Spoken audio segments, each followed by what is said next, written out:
Terkait gejolak pertumbuhan ekonomi dunia yang diprediksi melambat, pemerintah dan DPR RI terus berupaya optimis namun berhati-hati dalam menyepakati proyeksi ekonomi makro dan target pembangunan Indonesia di tahun 2020 mendatang. Ketua Komisi 11 DPR RI Melkias Markus Mekeng menegaskan, kesepakatan asumsi nilai makro dan target pembangunan di tahun 2020 telah dipertimbangkan hati-hati dengan melihat kondisi ekonomi global. Markus menambahkan, pemerintah harus lebih bekerja keras dalam mengejar target pertumbuhan ekonomi dengan upaya untuk memperkuat ekonomi dalam negeri.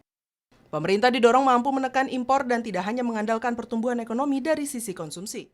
Jadi menurut hemat saya, untuk bisa menopang pertumbuhan ekonomi ini, kita berdayakan ekonomi dalam negerinya. Kalau dalam negerinya udah kita bisa self-sufficient dengan produk kita sendiri, baru kita mulai berpikir ekspor.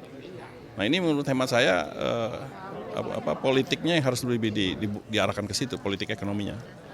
Ya. Anggota Komisi 11 DPR RI Joni G. Plate menilai, target ekonomi Indonesia di tahun 2020 disusun antara pemerintah dan DPR RI dengan optimistis namun tetap hati-hati.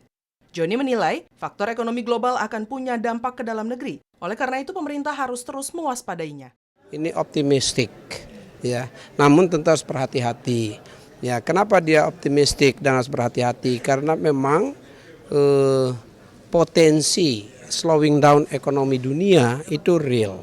Mulai dari 3,7% terus turun, sekarang bahkan prediksinya 3,2%. Mustaqim dan Ridwan, TVR Parlemen melaporkan.